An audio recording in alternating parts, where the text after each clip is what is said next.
Bonjour à toutes et à tous. Moi, je vais lire aussi, parce qu'une fois n'est pas coutume. Donc, ceci n'est pas une fiction, bien qu'elle soit un peu polémique. Par hasard, en surfant sur Internet, je tombe sur un livre dont le titre éveille ma curiosité. Le titre de ce livre est le suivant, Nos limites, Nos, N-O-S, pour une éthique intégrale. Quelques clics me dirigent sur le site de l'éditeur. Le petit texte de présentation du livre ne me laisse pas indifférent, sans pour autant m'enthousiasmer. Je dirais un livre de plus dans le paysage de l'écologie politique, critique de la croissance, critique de la technique, critique de l'accélération, des thèmes qui me sont chers, mais me semble un livre sans intérêt. Mais ma première surprise est de découvrir l'éditeur de ce livre, Le Centurion, maison d'édition qui propose des livres au titre plutôt évocateur. J'en cite quelques-uns. Petit manuel de la femme au foyer, où l'on apprend aux femmes à gérer avec efficacité et fierté maison, repas, école, loisirs, argent, travail, vie conjugale. Un autre livre qui m'a fait beaucoup rire, à ce stade de ma recherche, Marie-toi et sois soumise, où l'on préconise à la femme de se soumettre parce que, je cite, l'homme doit incarner le guide, la règle, l'autorité, alors que la femme doit sortir de la logique de l'émancipation et embrasser le rôle de l'accueil et du service. Et puis, encore pour l'anecdote, un troisième qui m'a bien fait rire également, Adieu Simone, les dernières heures du féminisme, où l'on cherche à démontrer, de façon assez subtile, le caractère imbriqué de la libération sexuelle, du laxisme judiciaire et de l'islam impérieux. Je ne lis que les petits résumés de ces livres, ne perds pas mon argent à les acheter, cela me suffit. Et je reviens au premier livre qui avait éveillé doucement ma curiosité, Nos limites pour une écologie intégrale, et je relis le résumé à la lumière de ce que je viens de découvrir. Je cite. Une fois abolies les frontières entre les cultures, entre l'homme et l'animal, l'homme et la machine, l'homme et la femme, que reste-t-il aux consommateurs déracinés ? Quelques frissons s'emparent de moi et inhibent un temps ma curiosité. Je quitte ce site un peu confus et un brin énervé. Plus tard, bien plus tard, je reviens sur cet épisode et approfondis un peu mes recherches pour vérifier une intuition qui s'était alors réveillée dans mon esprit. L'intuition que règne une grande ambiguïté conceptuelle sur ce que l'on appelle limite. Je découvre ensuite, quelques clics suivants, que l'un des auteurs du livre en question a aussi cofondé une revue au nom de Limite, au singulier, évidemment. Une revue, je cite, de combat politique et culturel d'inspiration chrétienne, refusant le clivage gauche-droite dans une visée clairement conservatrice, voire réactionnaire. Après quelques recherches sur cette revue, j'en viens à l'analyse suivante. Les thématiques qu'elle traite et les personnes qui y sont invitées sont le symptôme non pas d'une recomposition des alliances politiques ou d'une nouvelle fertilité des idées, comme tentent de le faire croire ses initiateurs, mais plutôt d'une grande confusion conceptuelle à propos de l'écologie politique, précisément. Alors, partant du double constat que le topos des limites est évidemment structurant dans la pensée des droites conservatrices et que les différentes crises écologiques ont obligé l'écologie politique à investir aussi cette question, en prenant notamment ses distances avec l'optimisme technoscientifique et l'idéologie du progrès, mon objectif est de déconstruire l'idée que cette question du respect des limites serait le nouveau dénominateur commun d'une politique ni droite ni gauche, et de démontrer que cette ambition ne peut se légitimer qu'à la condition de naturaliser l'idée de limite et de la réduire à une borne. Alors pour atteindre cet objectif, je montre dans un premier temps, dans cette intervention, que l'idée de limite peut se comprendre selon trois conceptions, qui sont très différentes. La limite comme seuil, la limite comme borne et la limite comme frontière. Alors, conscient du caractère d'abstraction de toute catégorie, mon intention ne sera pas du tout de mettre ces conceptions en compétition, mais de convaincre de la nécessité de les maintenir en tension pour penser politiquement les conditions d'existence de l'humanité sur Terre. Et c'est aussi l'enjeu de la seconde partie qui évalue la contribution d'une telle pensée des limites dans ce qu'on pourrait appeler une écologie politique émancipatrice. Et in fine, mon propos cherche à démontrer que la question des limites se retrouve de nouveau au cœur d'un conflit politique où il redevient non plus seulement utile, mais aussi nécessaire d'affirmer que nos limites ne sont pas les leurs. Alors, première partie, penser la limite au pluriel. Donc les limites.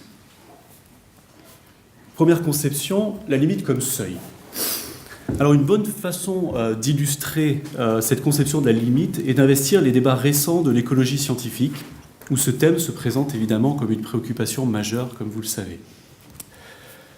Dans ce champ, écologie scientifique, il s'agit d'identifier les limites physiques de la biosphère que les scientifiques, notamment de l'Université de Stockholm, Rockström et ses collègues, appellent limites planétaires et qui déclinent en 9 limites, que vous connaissez probablement puisqu'elles font fréquemment les titres des journaux. La consommation d'eau douce, l'occupation du sol, les cycles de l'azote et du phosphore, l'ozone stratosphérique, les aérosols, les substances étrangères, l'acidification de l'océan, le changement climatique et la baisse de la biodiversité. Les auteurs estiment que pour chacun de ces 9 aspects des limites, pour chacun de ces 9 aspects, des limites ne doivent pas être dépassées pour la continuité d'une vie humaine sur Terre. Mais c'est là où il ne faut pas se tromper. Car plus précisément, nous avons ici une approche de la limite naturelle et ou physique qui peut prendre 2 formes. Soit c'est un impossible, alors ce sera une borne, soit c'est un possible non souhaitable, alors ce sera un seuil. La limite est un impossible lorsque les contraintes physiques ou naturelles empêchent tout simplement son franchissement. Un exemple très simple, il est par exemple impossible de prélever plus de quantité d'une certaine espèce de poisson que la quantité réellement disponible de cette espèce dans les écosystèmes, au risque de la faire disparaître. Elle est un seuil lorsque l'on peut dire que son franchissement est possible, mais qu'il aura pour conséquence un changement significatif, et probablement négatif. Dans le rapport de Rockström et ses collègues de l'Université de Stockholm sur les limites planétaires, ce qui est en fait appelé limite planétaire relève essentiellement d'une conception de la limite comme seuil. Ce sont bien des seuils à ne pas franchir que les auteurs ont identifiés, et ils démontrent que 4 d'entre eux ont actuellement été dépassés. L'érosion de la biodiversité, le changement climatique, la perturbation des cycles biogéochimiques, de l'azote et du phosphore. Par exemple, concernant la biodiversité, les auteurs estiment qu'il existe un seuil critique, qu'ils appellent limite, qu'ils définissent comme le taux d'extinction normale des espèces qui doit être inférieur à 10 espèces par an sur 1 million d'espèces. Or, le taux actuel, vous connaissez peut-être, d'extinction planétaire, il est 10 à 100 fois supérieur que ce taux d'extinction normal. La conséquence du franchissement de ce seuil est que ces disparitions d'espèces ont des impacts majeurs sur les écosystèmes et sur les fonctions qui ne sont alors plus remplies par les espèces disparues. Donc cela crée des bouleversements écosystémiques. Dans un tel contexte, nous pouvons potentiellement assister à des effets de seuil, précisément, qui produisent des ruptures irréversibles et quasiment impossibles à prédire. Nous pourrions aussi prendre l'exemple beaucoup plus médiatique et connu du seuil des plus 2 degrés. Vous savez, sur le changement climatique, 2 degrés par rapport à l'ère pré-industrielle, seuil critique du réchauffement climatique, au-delà duquel il faut s'attendre à de grands dérèglements des cycles biogéochimiques.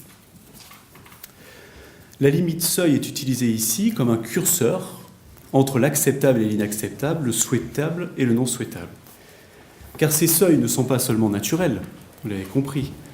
Ils le sont en partie évidemment, mais dépendent aussi de nos capacités cognitives, en particulier de nos capacités prédictives, du choix des méthodologies pour les appréhender et des valeurs que nous mobilisons pour les qualifier et les interpréter. Ce que je veux dire, c'est que la caractérisation d'une limite seuil engage notre jugement de ce qui est acceptable ou inacceptable en deçà et au-delà du seuil en question, bien plus que ce qui est possible ou impossible.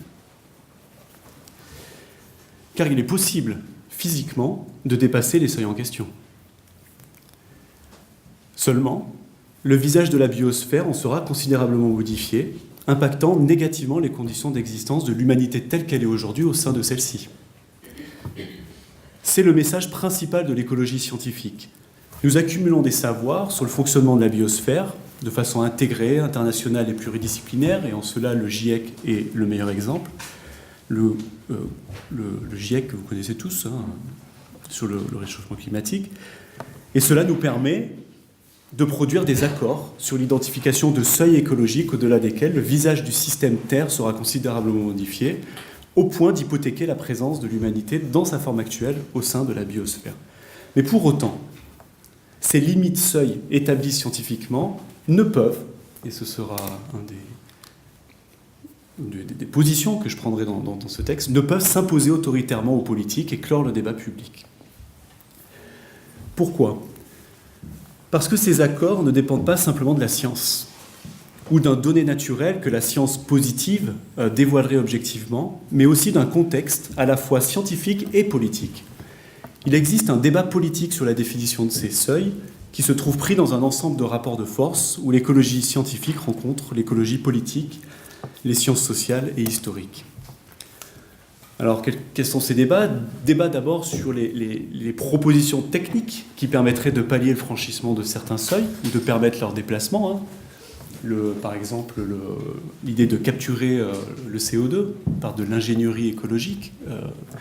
C'est un débat technique qui mobilise beaucoup de chercheurs en philosophie de la technique, par exemple, pour dire que le seuil, par exemple, de degré n'est pas grave si on a des techniques qui vont permettre de capter le CO2 qu'on émet dans l'atmosphère. En tout cas, on pourrait avoir le même mode de vie et la même production de CO2 si on arrive à produire ce genre de technique. Débat sur l'évaluation des conséquences du dépassement de certains seuils et surtout de la considération différenciée de ces conséquences, notamment entre pays dits du Nord et pays dits du Sud. C'est toute la question de la justice environnementale. On n'est pas tous égaux devant le changement climatique. Alors comment on évalue les conséquences ? Quelles sont les valeurs qui sont derrière les modèles d'évaluation de ces conséquences ? Il est évident que selon le point de vue que l'on adopte, ces évaluations ne sont pas du tout les mêmes.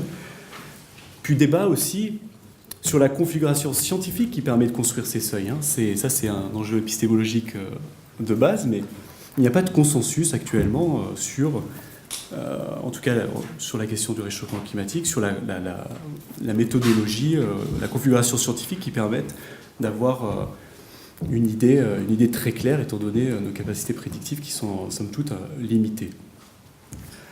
Bien que le GIEC ait établi maintenant un consensus relativement clair sur la question des plus de degrés. En tout cas, nous savons que la question de la limite seuil des plus de degrés est le résultat, et ça a été démontré par beaucoup d'enquêtes d'anthropologie des connaissances, est le résultat d'un processus complexe de coproduction scientifique et politique, où les trois domaines que je viens de citer rentrent en jeu. Alors, pour conclure cette partie sur la limite comme seuil, nous disons la chose suivante qui est assez simple, c'est que la limite en tant que seuil agit comme un indicateur, une boussole, un repère qui doit nous permettre d'opérer des choix. Continuer, ralentir, stopper, bifurquer, d'opérer des choix sur ce à quoi nous tenons, avec une intensité et un rythme qui dépendent du consensus scientifique et politique à l'origine de la construction du seuil et de l'évaluation de ses effets. Ainsi, l'idée de seuil nous invite à opérer ces choix avec la sagesse d'admettre l'irréductible arbitraire des limites. La deuxième conception que je souhaite explorer, c'est la limite comme borne. Alors, elle est très différente. Une limite est prise pour une borne lorsque la façon de la poser ou de la défendre dépend d'un ordre extérieur. Un ordre extérieur qui s'impose. Ordre religieux, la borne prend alors la forme d'un interdit. Ordre moral, la borne prend alors la forme d'un impératif. Ordre naturel, la borne prend alors la forme d'un impossible. Alors des philosophes, Elisabeth, tu as cité Kant par exemple, ont tenu à distinguer avec clarté limite et borne. Ou si vous voulez, limite borne et limite non bornée. Dans le vocabulaire qui est le mien.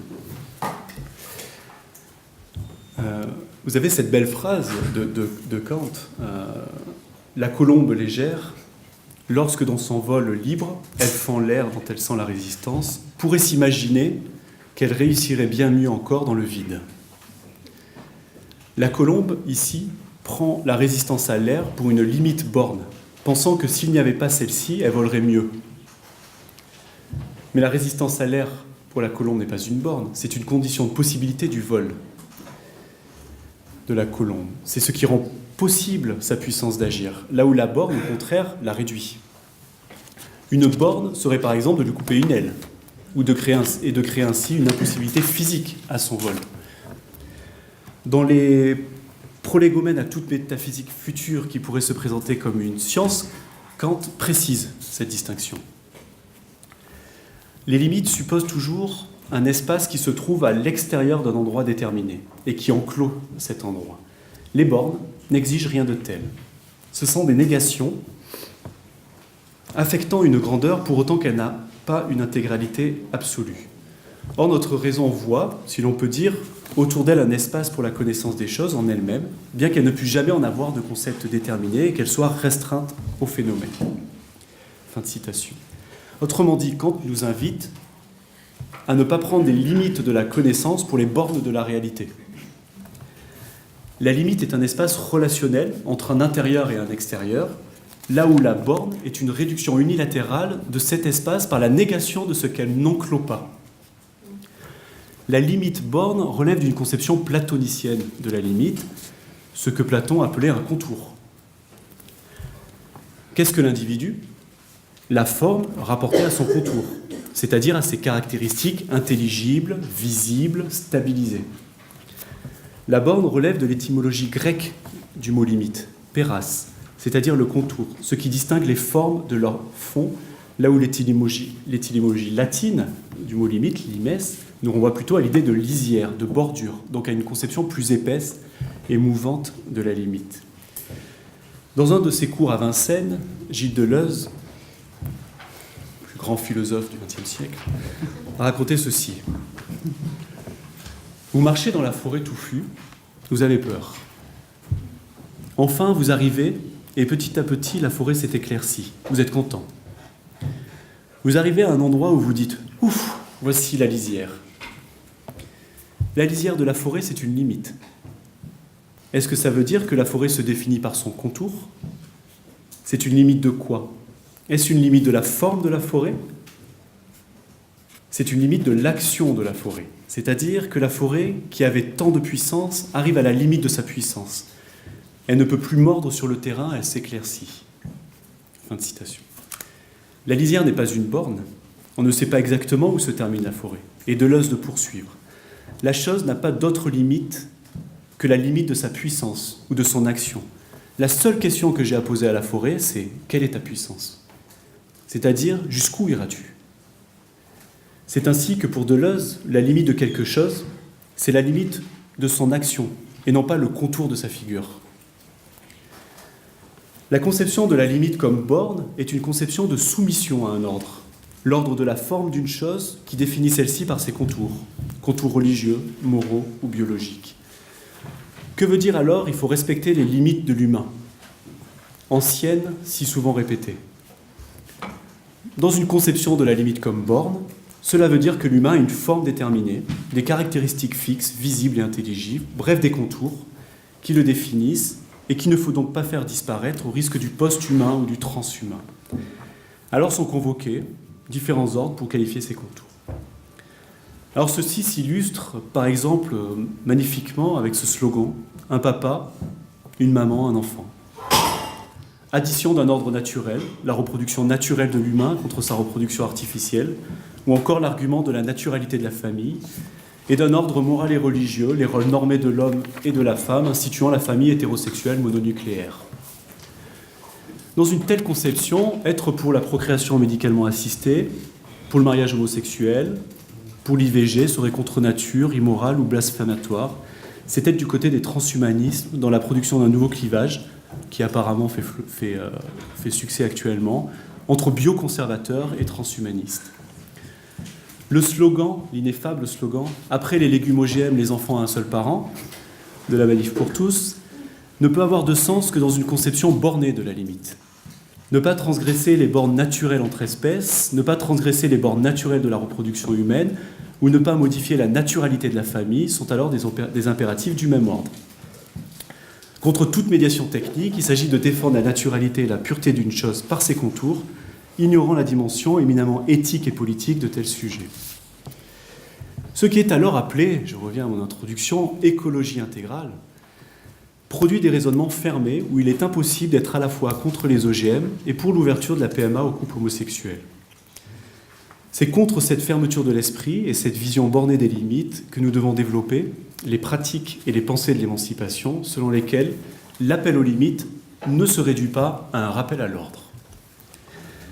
Et c'est ainsi que nous pouvons développer une troisième conception de la limite comme frontière. Dans le sillon de la critique d'une conception de la limite exclusivement comprise comme borne ou contour, et pour prolonger l'idée d'une limite comme seuil, nous retrouvons avec les stoïciens l'idée d'une limite tension, avec Gilles Deleuze l'idée d'une limite spatialisation, et avec Jacques Derrida, le deuxième plus grand philosophe du XXe siècle, l'idée d'une limite frontière.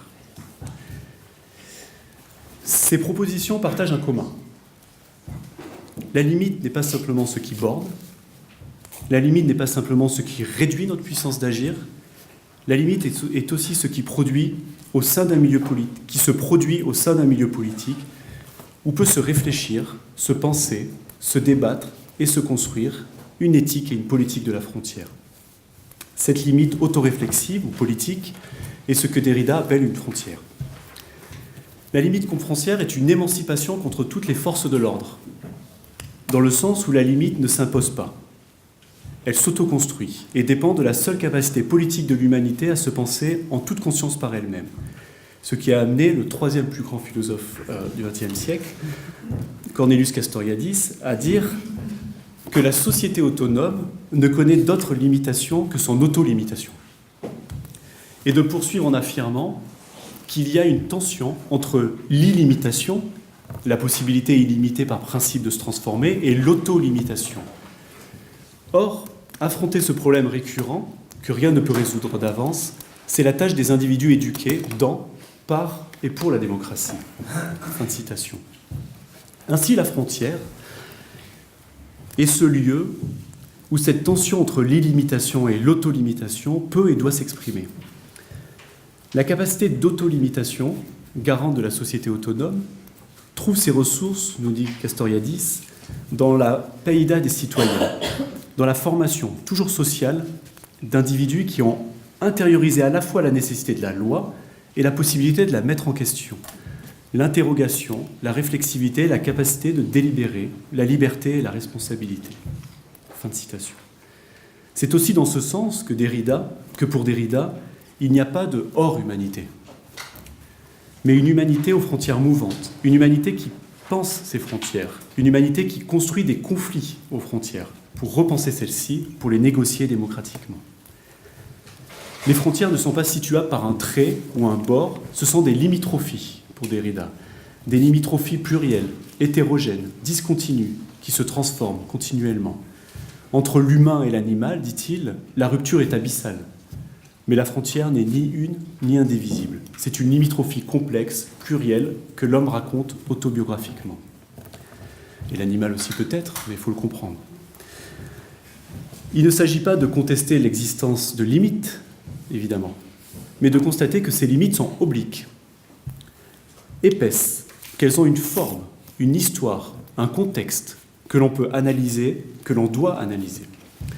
Ni bord unique, ni ligne de démarcation, la frontière est ce tiers-lieu où qui se nourrit de culture, d'éducation et de valeurs. La frontière est le lieu de l'éthique.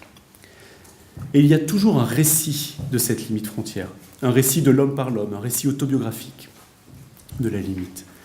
Ce récit, il est politique, poétique et éthique. C'est un récit politique, d'abord, lorsque la frontière nous engage sur le terrain conflictuel de l'arbitrage et de la hiérarchisation des valeurs dans les prises de décision. On a eu des exemples précédemment. Il est poétique lorsque les débats publics ou les luttes sur la définition des frontières, qu'on ne manquera pas d'avoir dans les prochains mois, ne se résument pas à des considérations économiques, techniques ou scientifiques, mais qu'ils engagent aussi nos imaginaires, nos représentations, nos rêveries, nos utopies, au-delà des conventions et des standards. Il est éthique enfin lorsque la limite comme frontière est aussi ce qui nous lie par des valeurs et des finalités, ce qui nous permet de construire des communs au-delà des bornes. Les bornes enclos et les frontières créent des communs.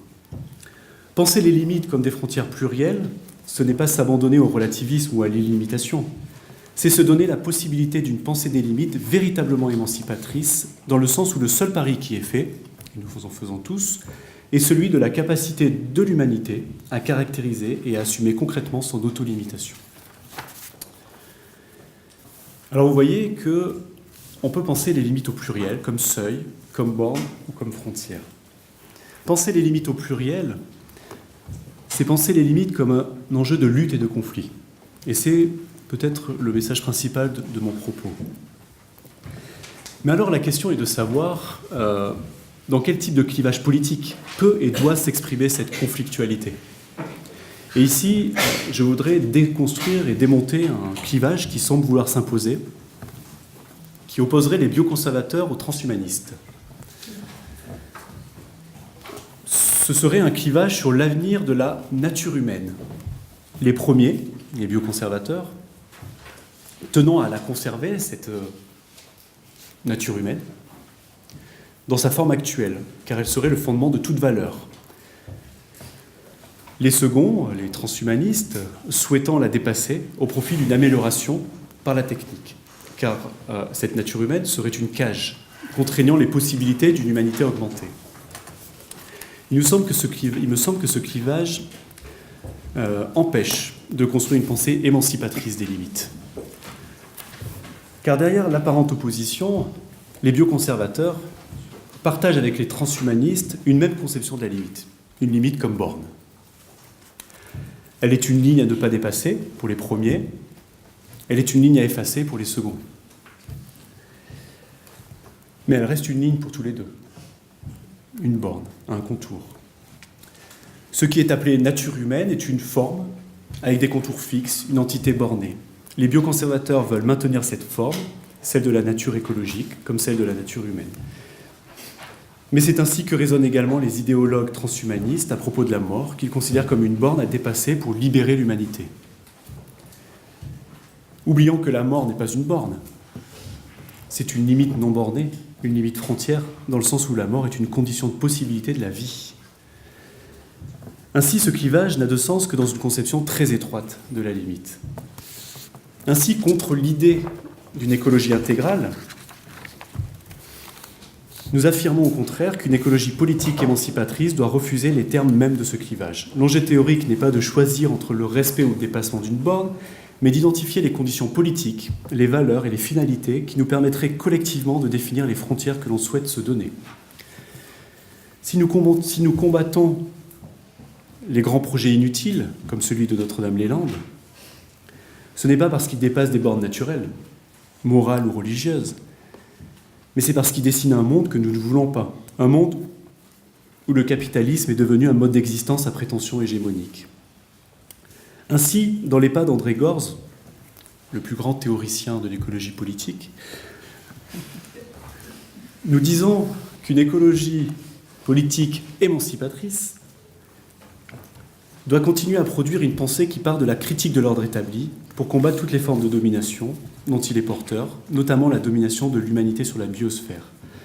Car pour les bioconservateurs, comme pour les transhumanistes, l'ordre social n'a que peu d'importance. Il ne dépend pas de la volonté humaine, mais de considérations morales ou naturelles pour les premiers, technoscientifiques pour les seconds. Les uns comme les autres cherchent à dépolitiser les débats sur le devenir de nos sociétés. Les premiers en faisant appel à l'impératif de conservation de l'espèce humaine ou des écosystèmes, un absolu derrière lequel tout le monde devrait s'accorder, le fameux consensus écologique. Les seconds en proposant la course en avant technoscientifique comme une solution à tous les problèmes. Ainsi, lorsque nous critiquons les prophéties technoscientifiques, comme celle de l'homme augmenté, ce n'est pas au nom d'une limite borne qu'il faudrait maintenir, mais parce que l'humanité qui se dessine alors est une humanité non souhaitable, non désirable. C'est une humanité de l'inégalité généralisée, non conviviale, non soutenable, non viable socialement, Et ceci, pour vous en convaincre, je vous invite à lire l'avant-dernier livre de Miguel Benazayac, le plus grand philosophe du XXIe siècle, Cerveau augmenté, homme diminué. Pour un militant de l'émancipation, les délires transhumanistes ne sont pas plus enviables que les boîtes confortables défendues par les bioconservateurs. L'alternative devant laquelle nous sommes n'est pas de choisir entre le respect ou le dépassement d'une borne. Selon nous, l'alternative est plutôt de l'ordre de celle que décrit précisément Miguel Benazayac. Je cite : « Soit un monde disloqué, où la vie et la culture seraient des segments de la technologie et de la macroéconomie, soit la production de nouveaux paysages pour la vie et la culture qui inclut le développement en leur sein d'une technologie domestiquée par et pour la vie. » Ainsi, dans la production de ces nouveaux paysages émancipateurs qui visent à sortir de toute forme d'aliénation, ce qu'il faudrait chercher à identifier collectivement pour ensuite en assumer les conséquences, ce sont bien des normes politiques du suffisant, ce que André Gorz appelait les normes communes du suffisant. Une autre façon de dire qu'il nous faut composer avec les trois conceptions de la limite que nous avons précédemment décrites. Considérant les limites seuil de l'écologie scientifique, considérant la diversité des limites bornes, mais sans jamais se réduire ni à l'une ni à l'autre, nous avons la possibilité de construire collectivement des limites frontières qui puissent permettre de concilier émancipation, égalité et continuité d'une vie véritablement humaine sur Terre. Merci.